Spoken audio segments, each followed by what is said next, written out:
Welcome to EPG Pathshala. I am Dr. Anita Bhela from the University of Delhi. Today we will be doing the module Mythic-Archetypal Criticism and Introduction. This module has been prepared by Dr. Belur Rahman from the Central University of Rajasthan, Kishangarh. Today we are going to study about myths and about archetypes.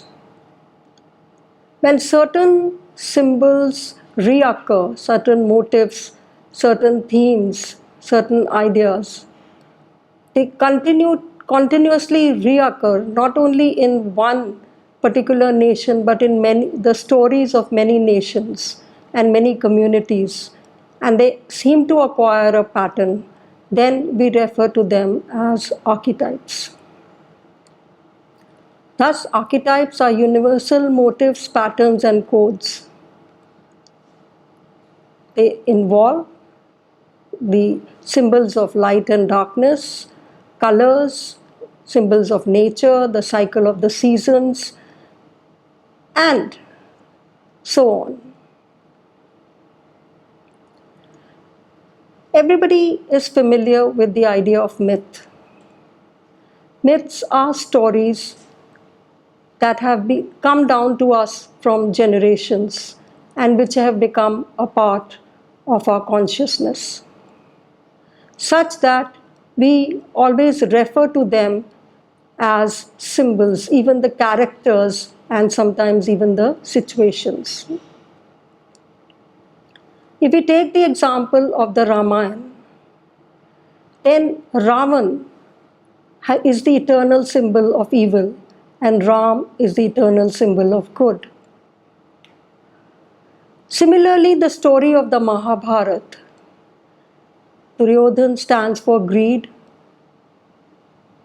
Shakuni for cunningness and trickery, and the Pandavas for good. And many, if you read the present day literature as well, you will see that the Mahabharata myth manifests itself in different ways, in different works of literature. All writers seem to go back to many of these myths, whether to adapt them, whether to refute them, or whether to re-represent them. Thus, we form the idea of myth. But there are other people who deal with myths of different religions, different communities, and different nations, and try to discover a pattern in them. Carl Jung, what does he have to say about myths? He defines myths and he says myths are first and foremost psychic phenomenon that reveal the nature of the soul. The idea of the archetype is linked with Jung's concept of the collective unconsciousness. The collective unconscious, in which dwell archaic or, I would say, primordial types, to say it in his words, that is, with universal images that have existed since the remotest times. Thus, there is the recurring primordial image of the human being in the myth, and myth illustrates those primordial images. In fact, the primordial images manifest the instinct of human nature. What are the assumptions of archetypal criticism? There are certain basic assumptions on which it is formulated. The archetypal critic observes criticism conceptually as a science. Archetypal criticism studies structures, sets, and apparatuses of myths and archetypes in literature. Myth is not pure because it is a residual in breached condition refracted through imageries and symbols, the medium of representing the archetypes. Literature in itself is a self-contained universe. Archetypal criticism depends on thinking about literature as a multidisciplinary genre. Mythical archetypal literary criticism insists that the reader understand the symbols and imageries which exposit the characteristics of instincts of human beings. That is, you have to go deep into it and see what are the symbols and motives that seem to be representing the human instincts. The first progenitor of archetypal criticism was James G. Frazer's The Golden Bough, followed by the theorist in psychology Carl Jung. And he applied the term archetype for primordial images, the psychic residue, collective unconscious. The spokesperson for that were Joseph Campbell and Maud Bodkin, and the theorist in literature, that is Northrop Frye. What are Jung's archetypes? Some of the chief archetypes with which Jung is concerned are, you must have seen that in many stories the shadow is very important. Then you always seem to have in the stories or myths the wise old man, or you have the innocent child or the child hero sometimes. The mother figure is extremely important in myths. You also have the innocent maiden. You have the anima in man, that is the feminine element in man, and you have the animus in woman, that is the masculine element in woman. You also have the figure of the trickster, and of course, the most important of all, you have the hero. Maud Bodkin's book, Patterns in Poetry, she was one of the first scholars to apply Jung's ideas to literature. She rejects the notion that archetypes are stamped upon the physical organism or inherited in the structure of the brain, but the persistent cultural symbols that are passed down through generations via folklore, myth, and literature. That is, Jung said that they were part of the unconscious, and she says that they are part of what has been passed down to us for generations in myths and stories. She has used the term archetypal pattern to refer to something that lives within us, which is source and the medium of the effective presentation of an ancient theme. Joseph Campbell talks about the universal myth of motherhood, and he refers to Mother Virgin Mary. And I'm quoting him, "The story is recounted everywhere, and with such striking uniformity of the main contours that the early Christian missionaries were forced to think that the devil himself must be throwing up the mockeries of their teaching wherever they set their hand." That is, this story of the myth of universal motherhood is found in almost all cultures, and therefore they were surprised. In literature, archetypes occur as heroes. The hero can be either male or female, but in Western literature it is more often a male. He has some characteristics apart from those of the common people. He is superior to them morally, mentally, and physically. There is always another character, that is the villain. He counterbalances the hero. He usually embodies the evil the hero must battle in his search for self and the conquest of evil. And the villain is always thwarting the actions of the hero. Then you have, in many myths, you have the fair maiden. The fair maiden is often the romantic focus of the hero or the villain. She's the victim who has to be saved from evil, and she's extremely pure and innocent of the world's ways. We have many characters who represent that in literature. The hero generally has a mentor, and this mentor prepares him for his journey. He's the one who prepares the hero for the journey and the ultimate battle.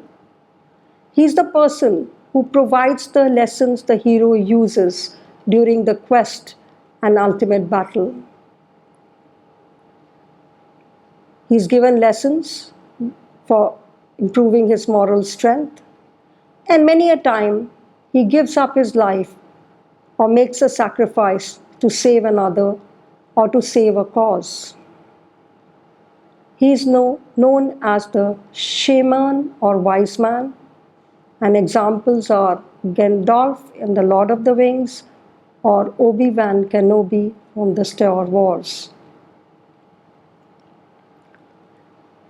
There is always another character too, that is the sidekick or the evil henchman. He seems to reinforce the personality of the hero, often adds humor or warm fuzzes. He supports or is the best friend of the hero or villain. The examples are Batman and Robin, Lone Ranger, and Tonto. In these myths, a lot of significance is given to colors. The red comes from blood. It symbolizes passion, passion of love, and also the passion of anger. It also symbolizes courage and violence. Many times it is associated with sin as well, as in the Scarlet Woman. It is associated with Valentine's Day, with certain particular themes, certain settings, life cycles. Black. Of course, we are very familiar with black and white. Black symbolizes darkness, the night, fear, sin, death. And sometimes, though rarely, it is sometimes positive of elegance, sleekness, and simplicity. As a negative, we have a brilliant example in Shakespeare's Macbeth. Shakespeare's Macbeth uses the images of darkness to reflect the darkness of the deeds and the darkness of the night in which these evil deeds are performed. White, of course, recalls to us the clouds, the white snow, something which is pristine, which is something which is pure, which symbolizes innocence and purity. And many a times we say that someone has fainted, and so he appears to be white. So it's sometimes negative, as it sometimes also refers to sterility or pallor or blankness. The color blue, sometimes it seems to fascinate us. The blue sky, the still waters, and we get a feeling of peace and tranquility. But of course, bruises are blue. If a person lacks oxygen, he turns blue. And sometimes you are blue when you are dead. So these are the negative associations with the color blue. Gold or yellow, symbol of energy, symbol of the sun, symbol of something eternal, everlasting, symbol of the bright fields of yellow flowers, symbol of the gods and of royalty, and symbol of fullness, ripeness, and harvest. Of course, it has some negative connotations as well. Sometimes it becomes, it's used when people are deceitful. It also sometimes refers to cowardice, treason, jaundice, and sickness. The purple color. The purple color symbolizes royalty. It was a very difficult dye, very hard to process, and therefore only the wealthy could possess it. It also symbolizes wisdom and valor. Of course, there are some negative associations as well when you have bruises and when something is rotten. Another very common symbol is the circle. What does the circle symbol symbolize? It symbolizes something which is continuous and which, if it begins at one end, ends at the same and then continues again. So it reminds us of many things in life. A group of people huddled around the fire. The embrace, that is when family members meet and hug each other. And a symbol also of eternity because it has neither beginning nor end. The wedding ring is a symbol of unity and eternity, and it is because it is circular in shape. Assumptions of archetypal criticism. The critics observe archetypal criticism as a structuralist approach to literature because it advocates myths as signifiers of recurring imageries in literature.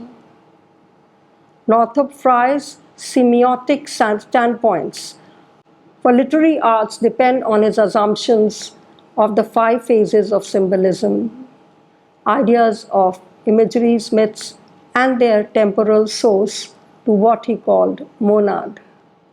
Monad is, says Northrop Frye, a symbol in its aspect as a center of one's total literary experience, related to Hopkins' term "inscape" and to Joyce's term "epiphany." But while reading his works, we can observe archetypal criticism as an eclectic approach to literature. It reflects glimpses of many established approaches to literature. For example, like formalism, archetypal criticism focuses on the important devices like new criticism.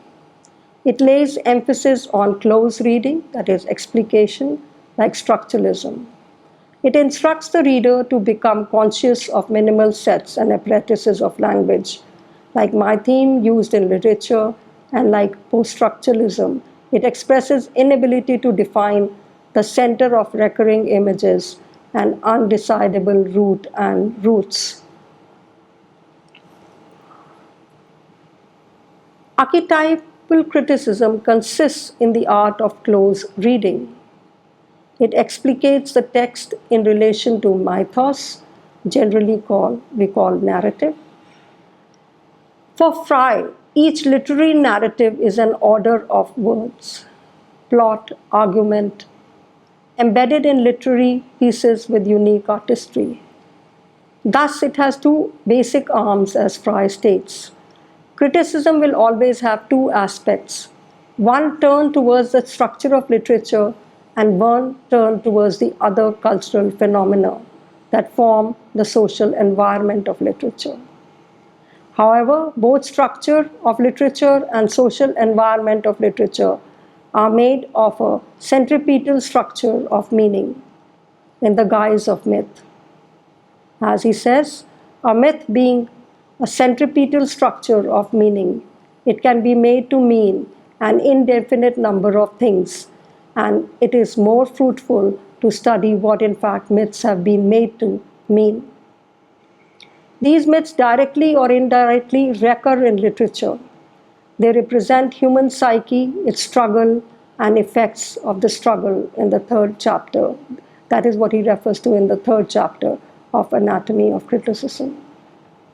Northrop Frye develops the theory of archetypes in literature and discusses the imageries that represent birth, death, and struggle in human life. Moreover, he exhibits three major imageries representing major myths in his book Anatomy of Criticism. Frye exemplifies these myths, encapsulating them in three types of imageries: apocalyptic imageries, demonic imageries, and analogical imageries. Apocalyptic imageries are the city, garden, sheepfold, and lamb. There are literatures which mostly carry out these imageries to produce impact of divinity in the audience's mind. We find many examples in literature of analogical imageries. Browning's Childe Roland and Eliot's Wasteland have much of such imagery. Analogical imageries of relationship of man with God under some patron figure like wise old men with magical powers like Prospero, or friendly guardian spirits like Raphael before Adam's fall. Milton's Paradise Lost and Marlowe's Dr. Faustus also have many such imageries, which are examples of analogical imageries, which represents the adaptation of myth to nature. They give us not the city and the garden at the final goal of human vision, but the process of building and planting. Reading of these imageries unites the mystery of the process of life, that is, the fundamental form of process is cyclical movement. The alteration of success and decline, effort and repose, life and death, which is the rhythm of process. The high mimetic imageries stand for chastity, magic, love, form, nature, and reason. The low mimetic imageries stand for the analogy of experience and which bears a relation to the demonic. Frye traces high mimetic imageries in great literature of all times. Chastity, innocent characters, purity symbols like women, Dante's with Leda and Shakespeare's Miranda. Fire in the innocent world is usually a purifying symbol. The pastoral sheep and lambs, unicorn, the traditional emblem of chastity, the dramatic festival of the ass, no less than that of the boy bishop, belong to the structure of imagery. And when Shakespeare put an ass's head in fairyland, he was not doing something unique. Birds, butterflies, the animals are those of proud beauty. The eagle and the lion stand for the vision of the royal, by the loyal, the horse and the falcon for chivalry, or the aristocracy on horseback. The peacock and the swan are the birds of Cenossa, and the phoenix or unique firebird is a favorite poetic emblem, especially in England for Queen Elizabeth. Just as the organizing ideas of romance are chastity and magic, so the organizing ideas of the high mimetic are seen to be love and form. And as the field of romantic images may be called an analogy of innocence, so the field of high mimetic imagery may be called an analogy of nature and reason.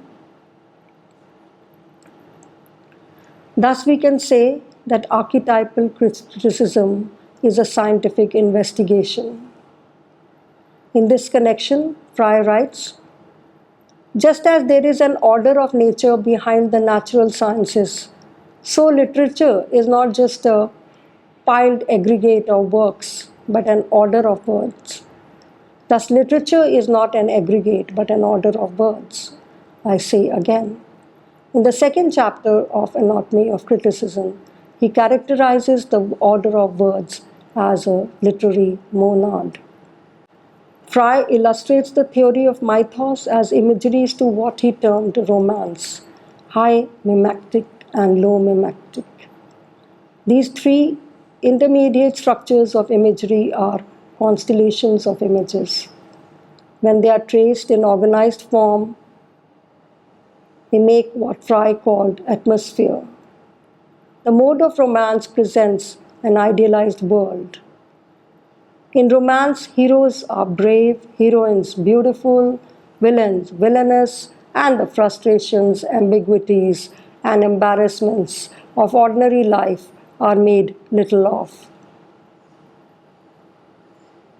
Its imagery presents a human counterpart of the apocalyptic world, which we may call the analogy of innocence.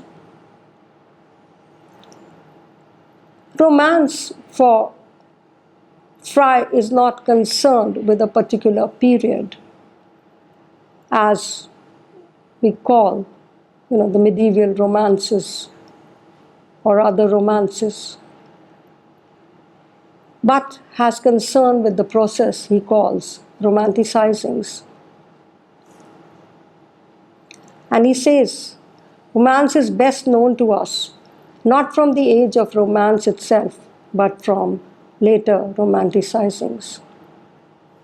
And he gives the example of Comus, The Tempest, and the third book of the Fairy Queen in the Renaissance. And then Blake's Songs of Innocence and Keats' Endymion are some of the examples that he cites. He thinks that the Spenser's Fairy Queen is the best example of the quest theme. What does atmosphere reflect? Atmosphere reflects the 7 categories of images as different forms of the rotary or the cyclical movement.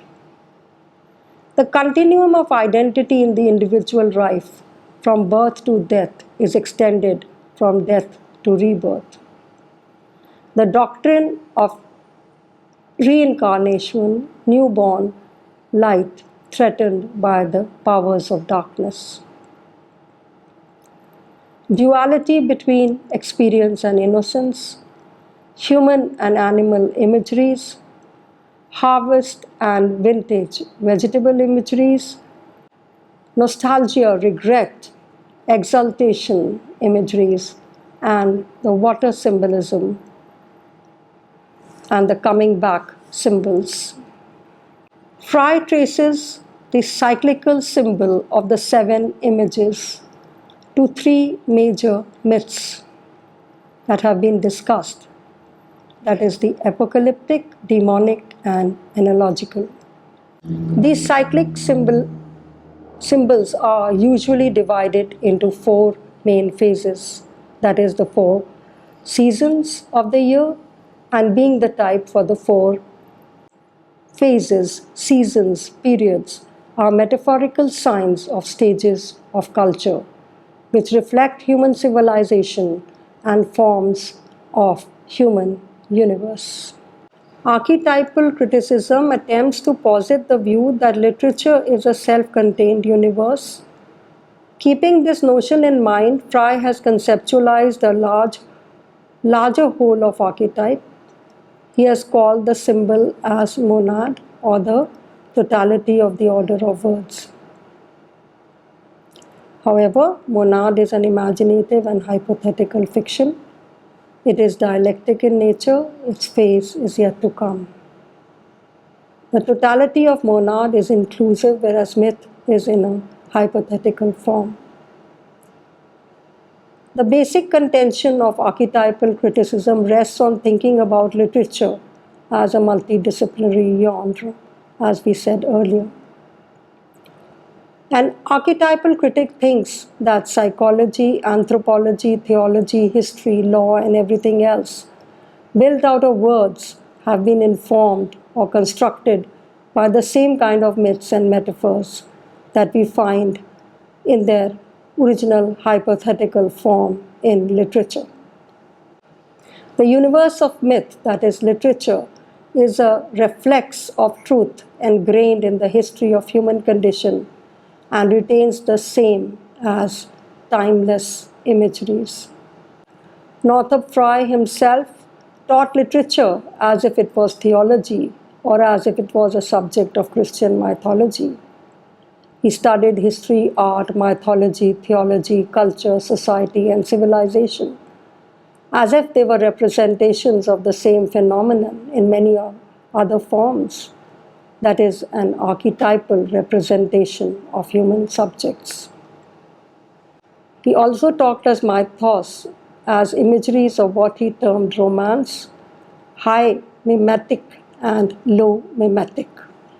His ideas and ideas of archetypal criticism were furthered in Roland Barthes' Mythologies, written in 1957, in which he talks of codes of literature reflecting secret cultural meanings of life.